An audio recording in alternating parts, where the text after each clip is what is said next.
Welcome to this episode of Whiskey and Wealth Tech. I'm your host, Alex Serman, Managing Director of Wealth and Institutional here at First Rates.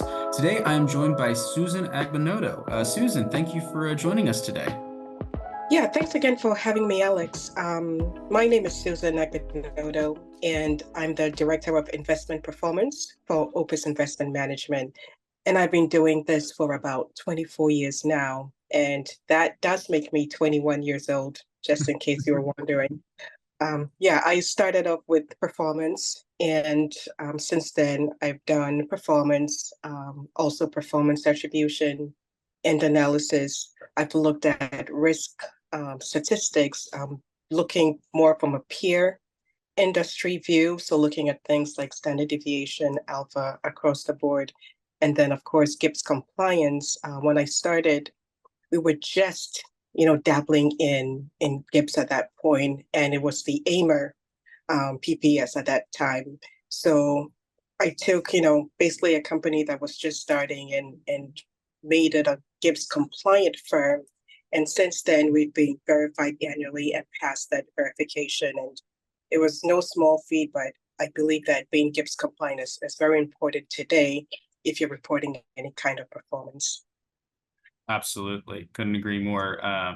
And that, as you said, that is no small feat to help take a firm to become GIPS compliant and to continue being compliant. It's a huge task, and certainly a well rewarded one, because that is a huge thing in the industry to be GIPS compliant and show that you are following all those kinds of guidelines. So with today's episode, so typically we do whiskey here at Whiskey and Wealth Tech, but you still honored us with your presence on the show, even though you personally don't drink. And so instead of having whiskey, today we're having some tea. And so why don't you tell us a little bit about what tea are you drinking today? So today I'm actually drinking green tea, and I flip-flop between hot tea and cold tea, or what we Mhm. would call iced tea. And I'm drinking green tea because I'm starting to get over a cold, like I told you, and I think that it has herbal effects. Whether or not that's true, well, I'm a believer, so that's what I drink. But usually I drink a lot of hot coffee. I drink maybe 2 cups a day, Okay. sometimes three of different types of, hot teas. Even though there are all kinds of flavored teas now, I Mhm. think I still like black tea the most, and I like the different types of black teas, the Earl Greys, the breakfast blends. Mhm. As soon as you introduce flavor, I just feel like it's no longer tea, it's something else. So that's just For my sure. my personal preference. How about you? So today, I am drinking a black tea. It is a saffron black tea blend, actually. And so I'll show it here. It's interestingly enough, so the owner of or the head of the First Rate Afghanistan office, his daughter felt called to create tea out of saffron out of Afghanistan. And so after reading about, the drug trade in Afghanistan, and that at the time, there was a big push to get farmers to grow saffron rather than, you know, other plants that could be turned into drugs. She wanted to help support that and export saffron out of Afghanistan to then be made into teas. And so I'm having their black tea blends today, and I I can. approve. That's a very interesting story. I like that a lot. My auntie recently came to visit from the UK, and she brought me tea too because she knows I like tea. So she brought me a Yorkshire tea. Okay. Um, and, yeah, and then she also brought me one called Famous Teas. She's a big tea drinker like me, so that's what we have in common. Is we ask what tea are you drinking today? Because we're all into different types, Twinings, Earl Grey. The only tea I'm not very fond of is the Lipton because I Mm. think it's the most watered down version of tea, but hopefully nobody from Lipton Company is listening. I still drink it. I still buy it, but it's my least favorite. only because I don't get that strong tea taste from it. Gotcha. Yeah, that makes sense. Since most of the whiskey we drink here is cask strength on the episode on these episodes, I totally understand wanting to get the full flavor of whatever you're drinking and not get the watered down version that you can get. Um, Absolutely. so jumping into the episode, one of the cool things that you got to do this year is you wrote an article for FTF News about outsourcing client reporting, and so I wanted to ask you a little bit about, the impetus behind that article, what caused you to write it, what were you hoping to, your readers would get out of that article, and just, kind of see, kind of summarize it for us and what your thoughts are there. Sure, absolutely. The FTF News annual conference, they have a client reporting conference every year, which is a very rich conference, I think. When it happened this year, I was on the panel for outsourcing, Mhm. or talking about outsourcing client reporting. And Maureen had asked me, she said, can you write a blog for this? And I was excited. I was excited because I had started to see some trends in outsourcing. I had seen outsourcing that really worked well, Mhm. and in places where it didn't work well. And like every buzzword, like we have the buzzwords of AI today, or Mhm. cybersecurity, all these things. Thank God for CrowdStrike. If you didn't know what cybersecurity was, now you know what it is. But I Mhm. think outsourcing had also become a buzzword, but that didn't necessarily mean that it was appropriate or relevant for your firm. So I think the biggest takeaway I wanted my readers or my audience to walk away with was just a pure assessment. When it comes to outsourcing, where Mhm. do we stand? Based on our efficiency models, do we need to outsource, or do we just need to improve or leverage what we have now? So that was really the impetus behind that blog, that article. Okay. And you talk in the article about this efficiency matrix on, when is it appropriate to outsource, when is it not appropriate to? Would you mind walking us through that and kind of describing, at what's that turning point that you feel a firm runs into when it is time to really outsource that or not to? Right. So within the what I call the operating efficiency matrix, I clustered all the things we look at as firms into four blocks. The first thing is scale.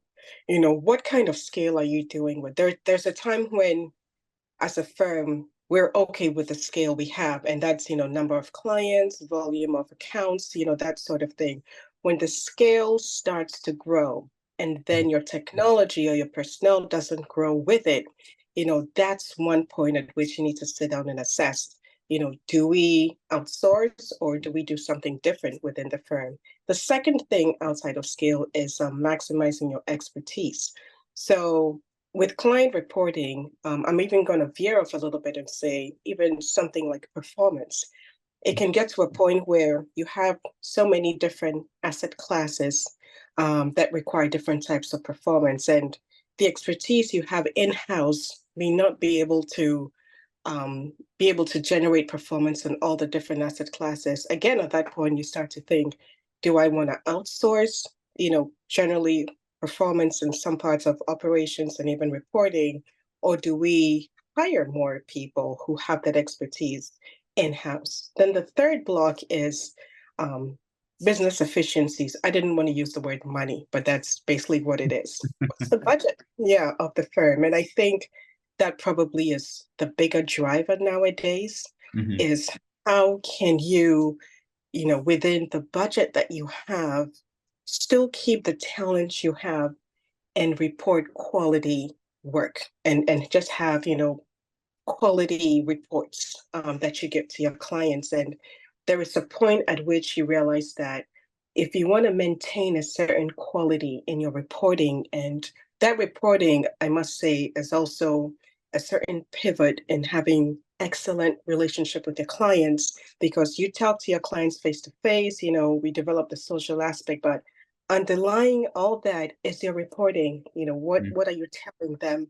So when you see that the quality of the reporting is low because you either don't have the talent or even the budget, at that point you start to rethink how do we creatively change this around. And then the last block of the operational efficiency matrix is just your technology.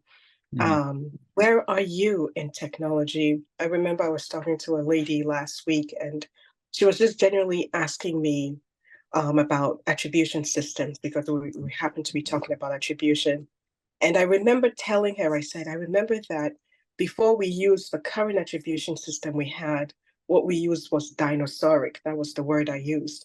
And it stuck with me that I used that word because some of our systems, that's how you describe them. You literally press, the key and you sit back and wait 10 minutes. I mean, if you're in that place, you are working with a dinosaur and you have to sit back and ask yourself, is this efficient use of time? Is there something more modern we can use, something more efficient, something that will free up even production, so that you sort of move production personnel from production to quality assurance, rather than having 10 people sitting down and pressing one key and waiting for the engine to churn. So those are kind of the four blocks of the matrix that I talk about in the article, and the four driving factors which firms really use to assess, do we move on to outsource or do we just do something different in-house?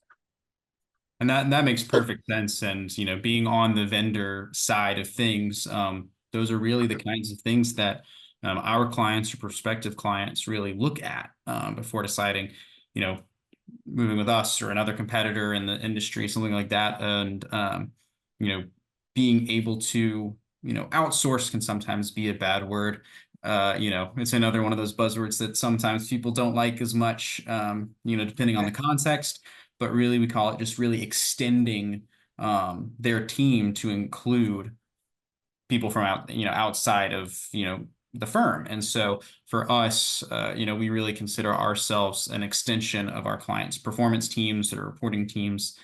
So rather than okay, we're just going to take it on and you don't have to deal with this anymore, it's really, hey, we're here to support you, both from a technology and a service side, so that way, to your point, you're not having to hire more bodies just to throw at a problem. To scale it, you're able to bring in state of the art, cutting edge technology that can actually improve your reporting and not just make it, instead of making it less bad, actually just add value to what you're doing and telling that investment story to your client. Because the things that our clients and you are best at are creating that investment story, speaking with the client on it, building that relationship with them, building that trust. And so while you add your value there, you can rely on somebody else to do the reporting part, do the technology part, and add that value. So that way, the sum at the end of it is greater than its parts. And so I we definitely agree. So we see a lot of that with our clients, and and it just really helps overall build the relationship of being able to have everybody do kind of what their competitive advantage really is, to use an economics term. Yes, yes, no, and that's an important point because when you can offload the production and start to really zoom in on more quality related types of tasks, I think that that's where you see maximized efficiency. So no, that's great that you shared that. Absolutely. And so when you're looking at technology partners to help outsource these various functions to, so what are the kinds of things that you're looking for? We're a technology vendor. We know what our clients are looking for, but it's interesting to hear about what are the things in the industry that really stand out. What are you looking for in a partner, and how do you go about making those kinds of decisions? So Alex, you answered part of the question by using the word partner. Mhm. I think most importantly, we're looking for a partner. We're not just looking for someone who will run reports for us, or do certain tasks. The vision has to be pretty similar. You have to know what my vision is, see my vision, and then working together. But I must also say that in looking for a technology partner, I'm looking for someone who can explain and demonstrate at the same time that they can satisfy the need that I have. So if I'm looking to reconcile data, I need you as a partner to be able to explain to me how you're going to take my files and be able to help me reconcile the data and demonstrate it for me to see. I use those two words intentionally because I think there are times when we get caught up in the package. So I went out looking for a reconciliation tool, and then someone sold me a package that has client reporting and, Power BI. And I can, out of my reports, I can have these colorful things. And then at the end of the day, I'm sitting behind my desk and I cannot reconcile my numbers. I can do all the colorful reporting, but I can't do the one thing that I need. So, the fundamental need has to always be insight, and that vendor has to be able to really explain that beyond all the other things they can offer me, this Mhm. one need they can actually demonstrate that they can satisfy it, and then they can do it. And then also the customer service model, I think is becoming more and more important. And I think in looking at some of the KPIs and even the service level agreements, what the expectations are for customer service, things like, when I call, what is the turnaround time that I'm going to get to either have someone get back to me, or what's the turnaround time for problem resolution? Because I can also have a great partner, but if I can never get you on the phone, that's a problem. Or Mm. if it takes 2 weeks to resolve, a fund issue, that's also a problem. So Mhm. just have knowing what the customer service model is and having the expectation level set right at the beginning, because then that we are truly partners. You know what to expect from me, and I know what to expect from you as well. That makes perfect sense. And setting expectations, I mean, not just for technology vendors, but really in any kind of relationship is extremely critical to making sure that there's shared success. And so, being able to partner with firms and trust them like you would any other relationship, that they're going to deliver on what they said they're going to deliver on. They're not just going to show you all the bells and whistles that don't actually solve the problem that you have and that you started out with in the first place.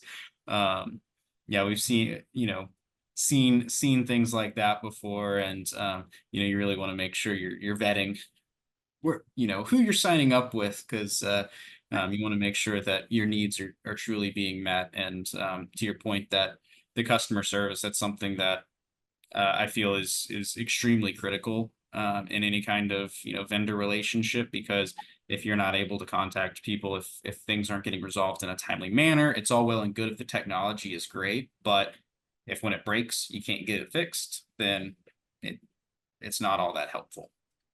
Right, right, right. Now, Alex, what would you say would be an ideal customer for you from a vendor side? What are you also looking for Mhm. when you're contacted by a customer or a client? So I think you put it very well, that we're looking for partners. We're not just looking for transactional relationships with our clients, because these are people that we're going to be working with day in and day out. So at First Rate, our three major stakeholders are our clients, our communities, and our coworkers. And so every decision that we make is looked at through the lens of how is it going to impact these three sets of stakeholders. And so bringing on a new client to us, that impacts our coworkers, that impacts our communities, that impacts our ability to service our other clients. And so we want to make sure that as we bring on new clients, that they kind of um, fit into our culture and in a way that will positively impact um, all these other people. Because if we bring in a client that ends up not being a partner or something like that, and it's a really negative relationship, something like that, that can have a poor impact on those three stakeholders. And so we look for that. We look for people that really understand what they want. We don't want to necessarily be talking to a client that comes in, it's like, well, we've heard you do X, Y, and Z, sell us on the whole package. It's like, well, okay, what do you actually want? Because if you don't really know, what you're looking for and what you're hoping to get out of it, and there's no criteria for success here, then we're not going to be able to be successful with this kind of nebulous, um, you know, this nebulous kind of thing. And so overall, we really look for good, long-standing partnerships with our clients, people that are in it for the long haul, that really fit in with our culture, and want to have impacts on their communities, and their coworkers like we do. And so that way, we set each other up for win-win situations and can positively impact each other and all of the other people that we do business with together. Amazing, amazing. I like that. Your clients, your coworkers, and your communities, how you impact that. That's awesome. Absolutely. And that even goes back to the tea that we're drinking, that, we have, it's not a first rate employee, but the first rate's business helps grow the communities in places like Afghanistan that allow us to benefit more and more people that may not even be remotely connected to the wealth management industry. But because first rate exists, we're helping benefit people that otherwise might not get that kind of help. Yeah, that's awesome. Wasn't there something that you were doing in some Central American countries as well? So yes, we do quite a bit all over the world, and so one of the things that First Rate does is we partner with Youth with a Mission. So that's a international organization that benefits a lot of people, and one of their particular programs is called Homes of Hope. And so I've done several trips with Homes of Hope, sponsored by First Rates. We do some with other professional groups as well, where we go and over the course of 2 days go build a house. Um, Wow. and so, from start to finish, we're doing electric, we're putting up the walls. I usually go up on the roof. That's where I kind of like to be, nailing down shingles. And, gets to work with the family, take them shopping, kind of help get them some furniture, some food, things like that to kind of fill the house with once it's done, and then hand the keys to them at the end of the second day. And so this is something that, with those three stakeholders that we have, our coworkers get to go on these. We do several of these trips throughout the year.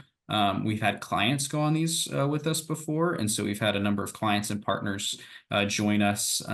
So one of the professional groups that we work with, Tiburon, a couple of their leadership team went on a home build with us, loved it so much that they now do an annual build themselves and invite members of that organization to attend. So I've been on several of those, and this just impacts, again, our communities. We do this, mostly in Mexico, Costa Rica. We've done some other countries, but it's pretty amazing, the kind of stuff that gets done, and that's just one specific example of things that a First Rate does, and that we invite our clients to partner with us on to build those relationships, impact other people, and really be a positive force in the world to try to make this world at least a little bit better. That's very impressive, Alex. And I would like to go with you on one of those trips. That just sounds amazing. So congrats Absolutely. to you guys. Yeah. Well, thank you, and we will certainly be happy to have you come along and join us. Um, and so finally, my last question, this is kind of the standard final question that I have for most of my guests. So you've been in the performance and reporting industry for quite some time, even though you're only 21. Um, Right. but what do you think the biggest trend is that's going to be occurring? What are some of the things that either you've heard from your clients, you've heard from, other firms in the industry? What do you think the next big thing is, and how are you getting ready for it? So two of the trends that I think are gaining traction are one, ESG.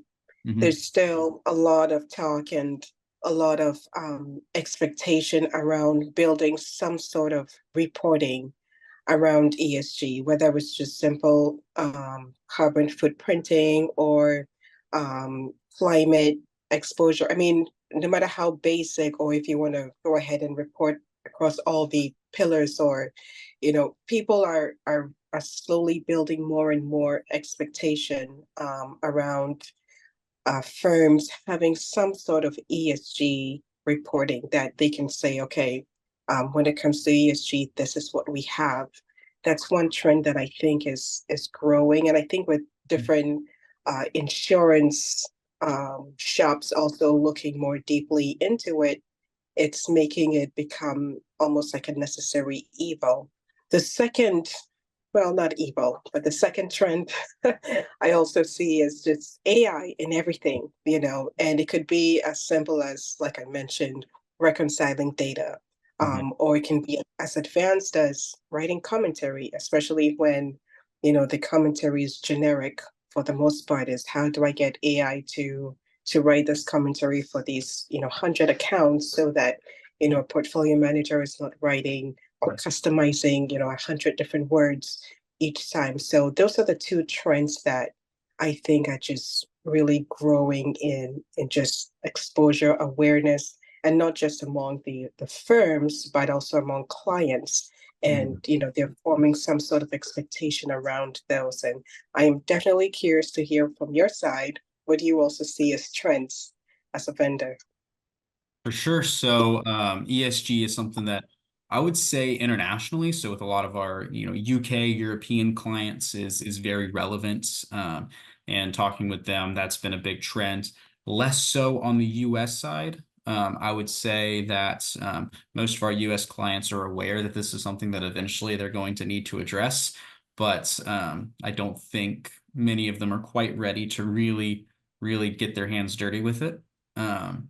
But AI has been huge globally, kind of as you mentioned. So first rate, we have our own proprietary AI engine, which we've been using to do a lot of things like the data reconciliation, portfolio commentary, other kinds of things with AI. And so it's really been a game changer for us and really helped set us apart from some of our competitors and really be able to provide even greater levels of service to our clients. So that's been something that's huge, and that also could be considered a necessary evil because you have greater efficiencies, some amazing things that they can do, and at the same time every single compliance team at every firm is freaking out about AI Right. and what it's actually going to do and what does this mean and how secure is it. And so it is a little tough to walk that tightrope just right, to make sure that you're actually able to do things appropriately but not um, cause issues and have something like CrowdStrike happen.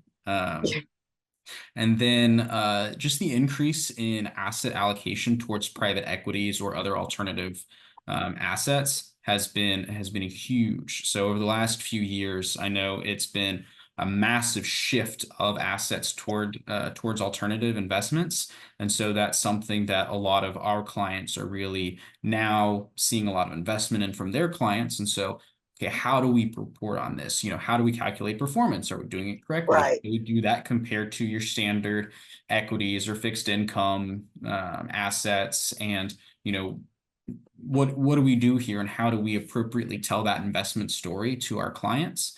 And they really rely on us to help consult with them on that. And so that's been a huge push that I've seen as well. So I would say those three trends are probably the biggest. I've seen a few other trends here and there that I think maybe in the next couple of years might bubble up into something bigger than they are currently. But right now, those are probably the three top things that we're seeing from the vendor side and have been doing a lot of developments to address for our clients.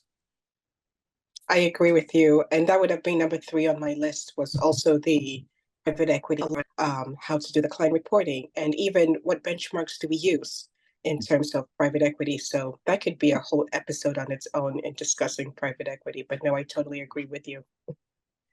Susan, we appreciate you so much for joining us today on Whiskey and Wealth Tech. Appreciate your insights into all things performance and reporting, and I look forward to speaking with you again soon and sharing another cup of tea. Alex, it was a great joy, and I definitely learned a lot from you on the vendor side as well. And I'll continue to drink my green tea and look forward to seeing you again.